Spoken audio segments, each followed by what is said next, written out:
네, 오늘 섬김위원회 헌신 예배로 드립니다. 우리 교회에 12부서가 있어요.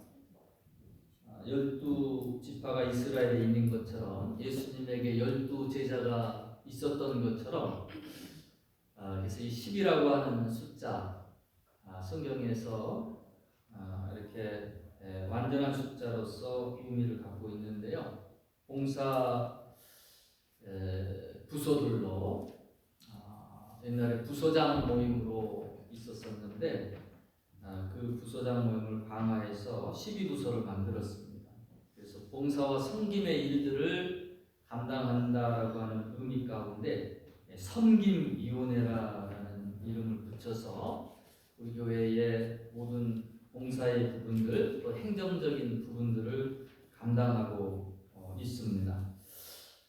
각자의 위치에서 믿음을 따라 또 아름답게 섬겨 주심으로 인해 가지고 교회가 이렇게 든든히 서가는 것을 볼 수가 있습니다. 이 자리를 빌어서 감사의 말씀을 드리고 또 여러분의 섬김을 통해 우리 교회가 더욱더 아름답게 날마다 세워져 가고 있다라고 하는 사실 알려드리고 싶습니다. 자, 오늘 이 본문의 말씀을 보면 달란트 비유예요. 예수께서 비유를 통해서 자꾸 말씀을 해 주셨습니다. 쉽게 말씀을 해 주시는 거예요. 이해되기 쉽게 예를 들어서 이렇게 설명해 주시는. 그래서 예수님의 말씀은 어렵지가 않았었고요.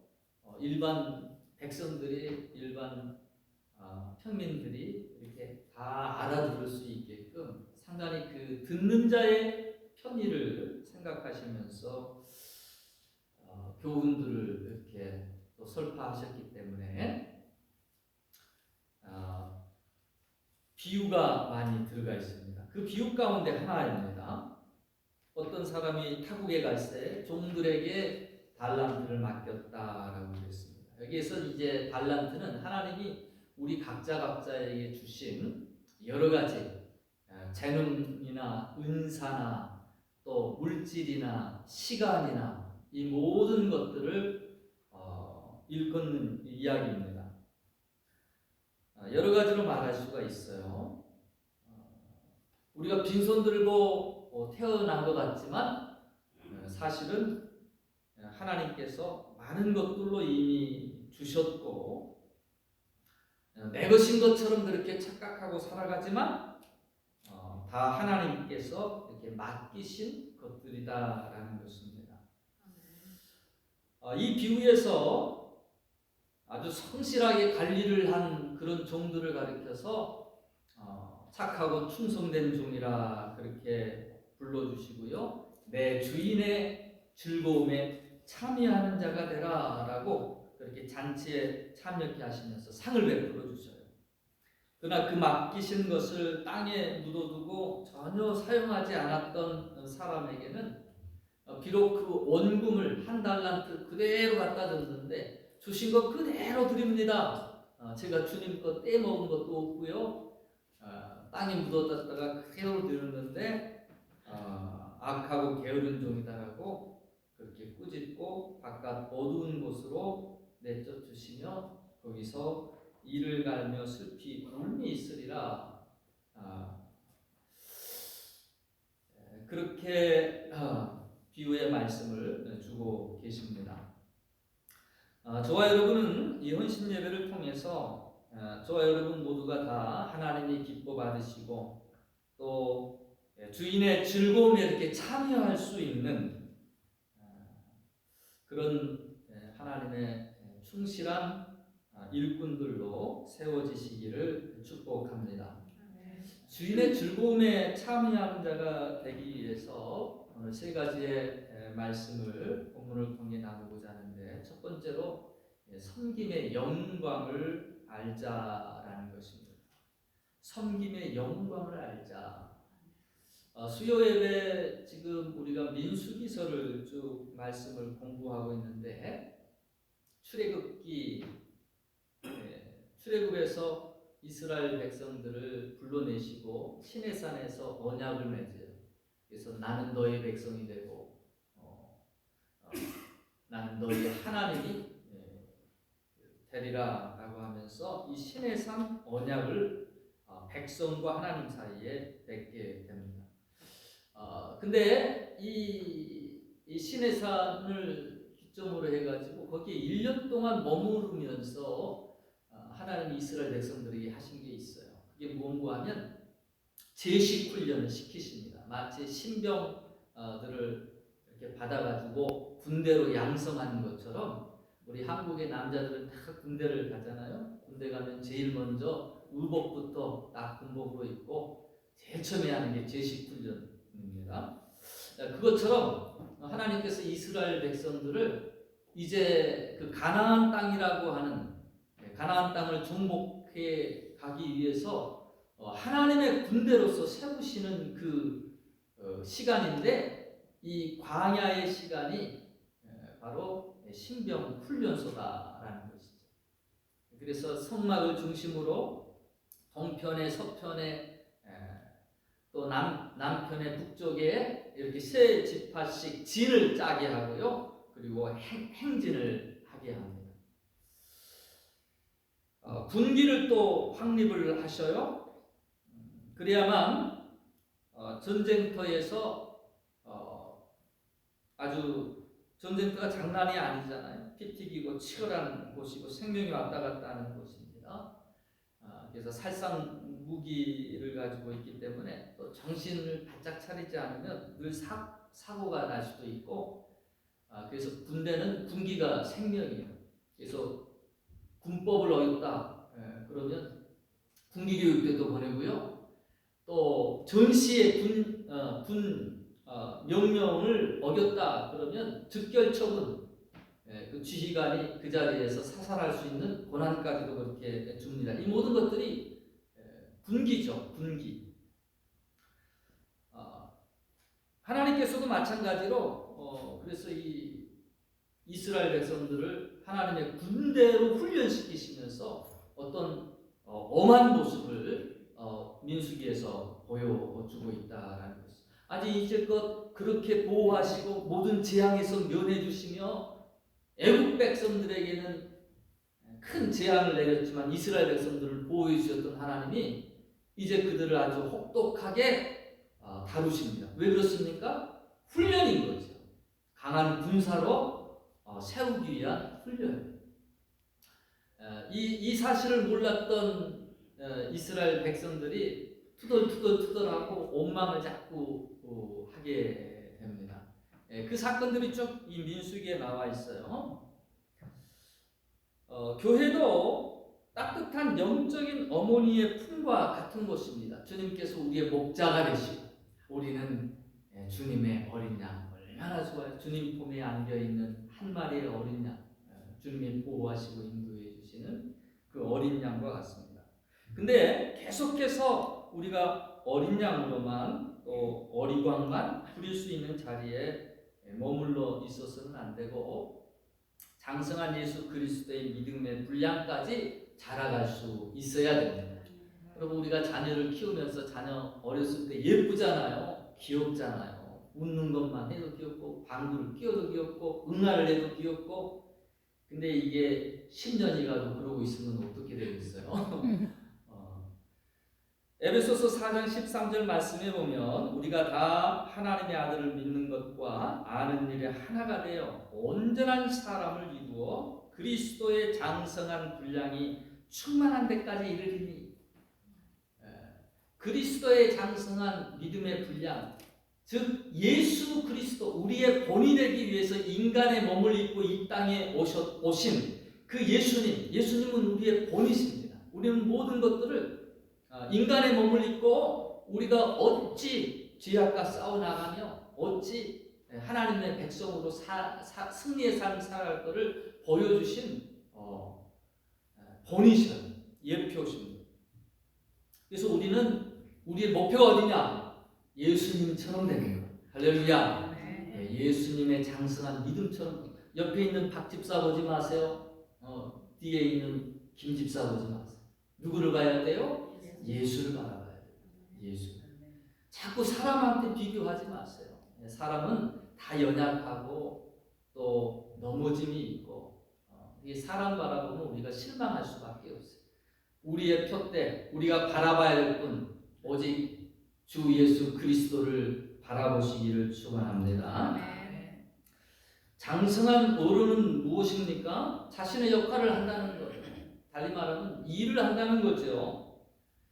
하나님께서 하나님의 일들을 우리에게 맡기십니다. 구약에 보면 제사장을 세우시고요.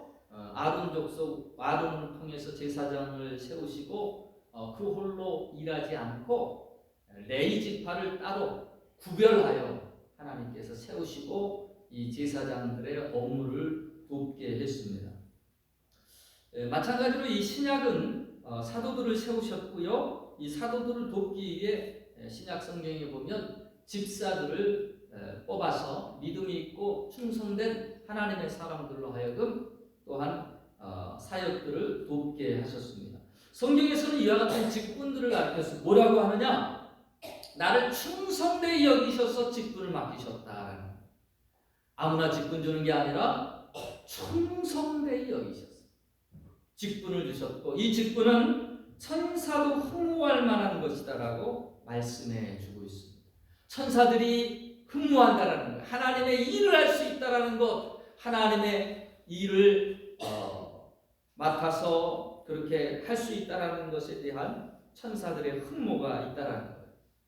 미국 대통령 선거가 끝났습니다. 우리 트럼프가 당선이 됐어요. 제일 먼저 하는 일이 뭡니까? 이제 행정부의 수장들을 세우는 거예요. 임명하는 겁니다. 함께 일할 사람들을 임명하는 거예요. 여러분 학교에서 반장해 보셨습니까? 반장만 해도 얼마나 어깨가 으쓱하고 우리 자녀들이 또 반장한다고 하면 그게 자부심이 되고 자랑이 되는 거예요. 하물며 만왕의 왕이신 하나님께서 나와 함께 일하자라고 나를 임명해 주시고 귀한 직분을 주신 것 여러분 영광 중에 영광인 줄로 믿습니다. 그와 같은 마음을 우리가 가져야 된다라는 것이죠. 하나님의 일을 하면서 시간이 남고 뭐 할 사람 없으니까 뭐 어쩔 수 없이 내가 한다라고 하는 그런 마음보다 나와 같은 사람이 주의 일에 쓰임 받는다는 것, 그 영광스러움을 우리가 좀 알았으면 좋겠다라는 것. 사도 다윗은 시편 84편 10절에 이렇게 고백을 합니다. 주의 궁정에서 한 날이 다른 곳에서 첫날보다 나은즉 악인의 장막에 거함보다 내 하나님 문지기로 있는 것이 좋사오니 하나님을 섬기는 것에 대한 그 기쁨이 이 다윗에게는 있었다라는 것입니다. 바울도 고린도후서 3장 9절에 보니까 정죄의 직분도 영광이 있은즉 의의 직분은 영광이 더욱 넘치리라. 돌비석에 십계명을 받은 모세의 얼굴이 환하여 그 영광에 이스라엘 백성들이 눈을 너무 밝은 빛으로 그 얼굴이 환하여 바라볼 수 없을 때 얼굴을 가리웠었죠. 영광이 묻어나는 거예요. 하나님의 영광이 묻어나는 거예요. 여러분 하나님과 일을 하다 보면 하나님의 거룩이 나의 거룩이 되고 하나님의 능력이 나의 능력이 되고 우리 하나님은 능력 주셔서 일을 시키시는 분이시지 그런 걸로 여러분 하나님의 능력을 받고 하나님의 거룩을 우리가 또 얻게 되고 그러기 위해서는 하나님과 같이 일하는 그와 같은 자리에 나서야 된다라는 것이죠. 그래서 구약 시대에 그 율법 아래 있었던 사람들의 영광보다 이 복음의 시대, 사실은 이 복음의 시대를 예수 그리스도로 말미암아 이 복음의 시대를 열기 위해서 예수님은 구약의 그림자다라고 그렇게 얘기하시잖아요. 이제 본체가 오셨고 하나님 자신이 인간의 육신의 옷을 입고 이 땅에 오셨어요. 상당히 영광스러운 그와 같은 은혜의 시대에 우리가 살고 있는 것입니다. 직분을 받았다라는 것, 주를 위해 일할 수 있는 직분자로 그렇게 일꾼으로 부름받았다는 것, 이것 이것은 영광스러운 일이다. 모세의 그 영광보다 더한 영광을 우리가 누리고 있다. 그와 같은 마음으로 우리가 주의 일에 참여하는 자가 되어야 될 것입니다. 우리가 주의 즐거움에 참여하는 자가 되기 위해서 두 번째로는 그 한 팀으로 한 몸으로 사역하라라는 거예요. 교회는 한 사람이 주인이 아닙니다. 예수님이 머리가 되시고 교회의 주인은 우리 예수님이시죠. 그리고 우리는 각 지체로 불름받은 연합체, 공동체, 교회입니다. 팀 사역을 할 수 있어요. 연합의 정신이 필요합니다. 이와 같은 그 연합을 하기 위해서 필요한 것들이요. 첫 번째로는 서로 존중하는 자세가 필요합니다. 이 제자들 가운데 제일 처음에 주님의 부르심을 받고 제자 사역을 하면서 이들 가운데 자꾸 악의가 일어났어요. 다툼이 일어났어요. 왜 다투느냐? 누가 크냐라는 거예요. 누가 첫째 사도냐라는 거예요.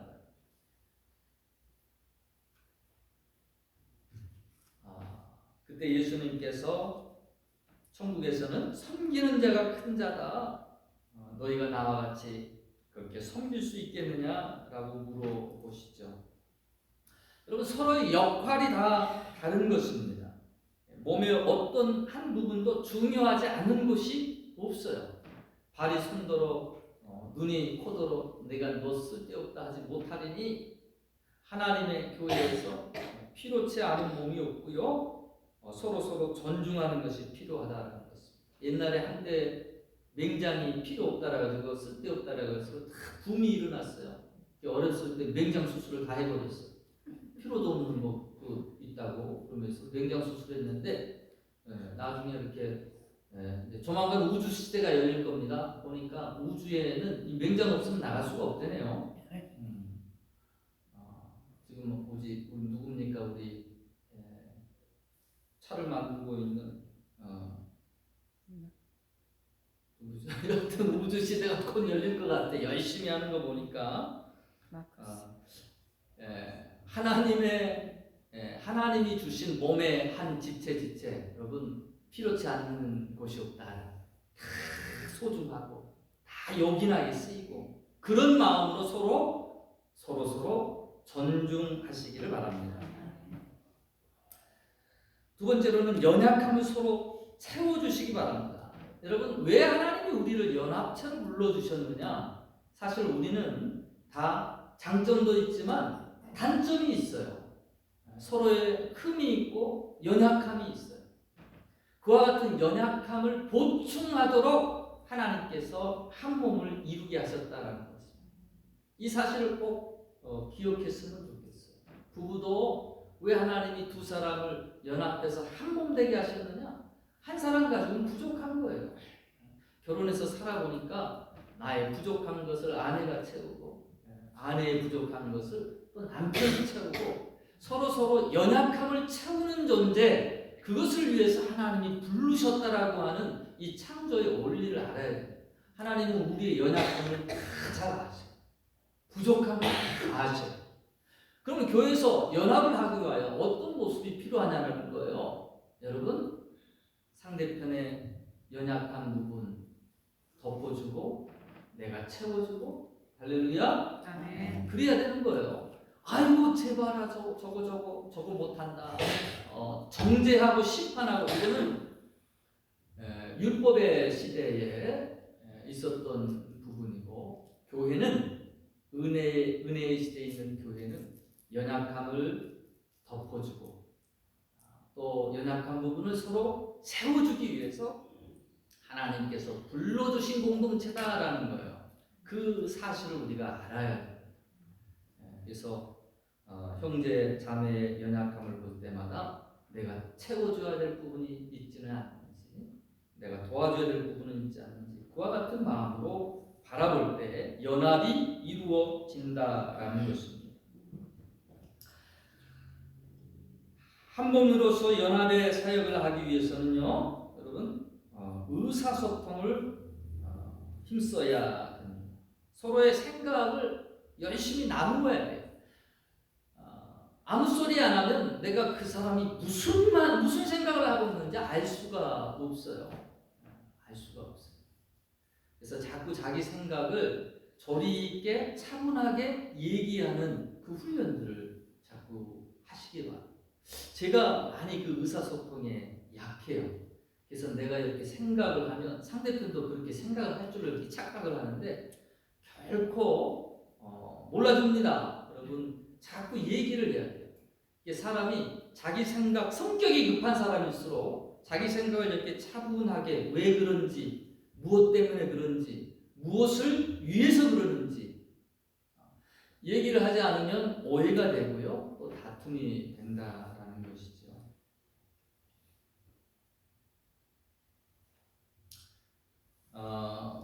교회가 이렇게 소통을 하면서 가장 중요한 것은요, 여러분 예수님이 우리의 머리이시기 때문에 예수님의 뜻을 먼저 많이 구하고, 그리고 그분께서 우리의 생각과 마음을 이끌어 주시도록 그렇게 기도해야 됩니다. 지혜가 부족할 때 누구든지 후히 주시고 꾸짖지 아니하시는 우리 하나님께 구하라고 그랬어요. 그러면 평강에 우리 하나님께서 너의 마음과 생각을 지켜주시며 인도해 주신다라고 그러셨어요. 여러분 자꾸 내 생각만 정해놓고 내 고집대로 하려기보다는 먼저 하나님의 음성 또 하나님의 인도하심을 구하는 그와 같은 마음에서 한 몸 되는 역사가 나타난다라는 것입니다. 또 한 가지 덧붙이자면 여러분 이 교회는요 덕을 세우는 자가 되어야 돼요. 덕을 세우는 곳이 되어야 됩니다. 우리는 자꾸 누가 오느냐 여기에 많이 관심이 있어요. 누가 그러냐, 누가 더 맞느냐 거기에 많이 싸움을 할 때가 있습니다. 그러나 옳고 그름보다 한 단계 더 업그레이드된 그 자식은 뭐냐? 바로 덕을 세우는 것이다 라는 것입니다. 고린도전서 10장 23절로 24절의 말씀을 보면 모든 것이 가하나 모든 것이 유익한 것이 아니요 모든 것이 가하나 모든 것이 덕을 세우는 것은 아니니 누구든지 자기의 유익을 구하지 말고 남의 유익을 구하라. 이것이 한 몸 연합된 모습을 이루어나가는데 참 중요한 요소들이다라는 거죠. 이 요소들을 우리가 자꾸 묵상하고 내 삶 가운데 적용해 보는 게 필요합니다. 이 부분들이 빈약해지면 빈약할수록 자칫 그 교회의 사람들이 모여서 각기 다른 백그라운드를 가지고 모여서 서로 불협화음 일으키며 다툼의 요소가 끊이지 않는 그런 잘못된 모습으로 흘러갈 수가 있기 때문에 그렇습니다. 그래서 하나님의 일을 하는데 우리가 서로 협력하여 연합하여 하나님 앞에 영광 돌릴 수 있어야 될 것입니다. 자, 세 번째로 우리가 주인의 즐거움에 참여하기 위해서 여러분 하늘의 상을 바라보자라는 것이죠. 마태복음 5장 12절 말씀 보면 기뻐하고 즐거워하라 하늘에서 너희 상이 큼이라 너희 전에 있던 선지자들 이같이 핍박하였느니라. 너희 상이 하늘에서 크다. 저는 이 말씀을 그렇게 많이 주의 깊게 읽지도 않았었고 잘 기억도 나지 않는데 군에서 하나님의 음성으로 들었어요.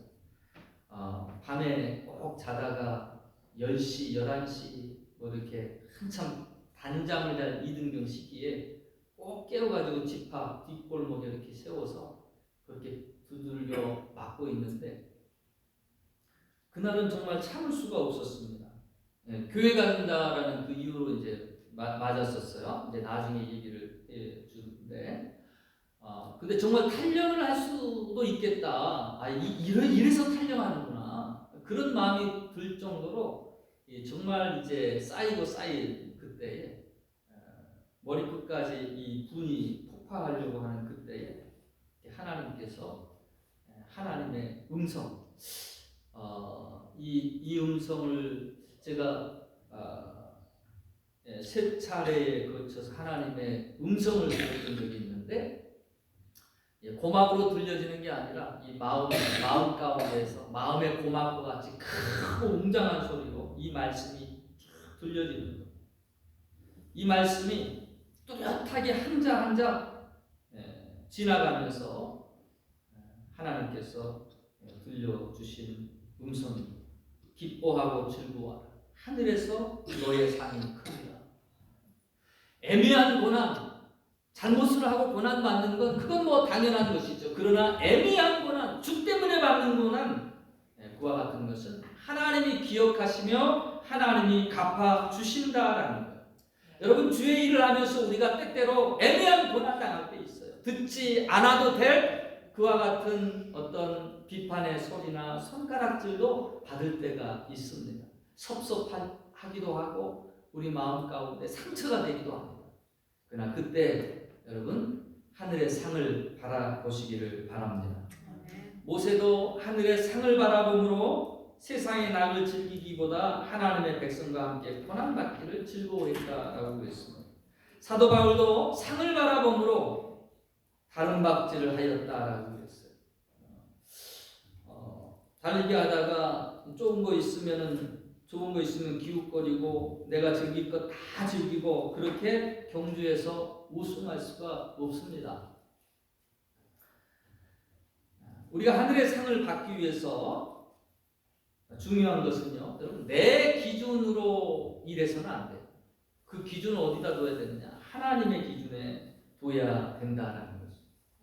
그래서 그러기 위해서는 여러분, 우리가 아까도 말했던 것처럼 사람 앞이 아닌 하나님 앞에 행할 수 있어야 됩니다. 그래서 하나님이 기억하시는 봉사자가 되시기를 바랍니다. 똑같은 일을 해도 여러분 사람보다도 하나님이 기뻐하시고 사람보다도 하나님이 기억하시는 그런 섬김을 행하시기를 바랍니다. 어떤 자를 하나님이 기뻐하시고 기억하십니까? 첫째로 작은 일에 충성하십시오. 여러분 작은 일을 맡았어도 그 일에 최선을 다해서 하세요. 착하고 충성된 종아, 오늘 말씀을 보니까 뭐라고 그래요? 내가 작은 일에 충성하였으니. 여러분 큰 거 말하지 않습니다. 우리는 작은 거라고 그러면 자꾸 소홀히 대하려고 하는 그런 마음들이 있단 말이에요. 근데 도리어 작은 일에 충성하는 자가 되시기를 바랍니다.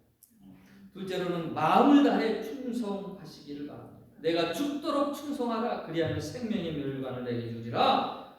계시록 2장 10절의 말씀입니다. 여러분, 남이 칭찬하면 열심히 하고 그렇지 않으면 그만두는 그런 모습보다도 어떤 경우에도 주님을 바라보고 최선을 다해서 마음과 정성을 다해서 그렇게 주의 일을 하시기 바랍니다. 먼저 하나님의 것이 우선. 먼저 하나님의 것을 하나님께 우리가 하나님은 결코 자신의 영광을 빼앗기지 않으신다라고 그러셨어요. 우리가 삶 가운데서 여러분 하나님을 최우선에 둘 수 있어야 됩니다. 세 번째로는 받은 은혜를 갚는 마음으로 일하라라는 것입니다. 1만 달란트 빚진 자, 그것을 탕감해 주셨어요. 그와 같은 탕감받은 자의 마음을 가지고 그 은혜를 갚는 그런 빚진 자의 마음으로 섬기시기를 바랍니다. 그럴 때 우리 하나님께서 더 기뻐하시며 또 우리의 섬김과 봉사를 기억해 주실 것입니다. 자, 주님은 우리에게 은혜 주시며 영적으로 자라가게 하십니다. 주님께서 맡기신 것이 있습니까? 천사로 흠모할 만한 귀한 영광입니다. 여러분, 교회에 한 몸 되어서 나의 역할이 있어요. 지체로서의 역할이 있습니다. 충성스럽게 감당하시고 또 하나님 앞에 상 받으시고 또 모두 주님의 즐거움에 참여하는 복된 자리에 서게 되시기를 주의 이름으로 축원합니다. 아멘.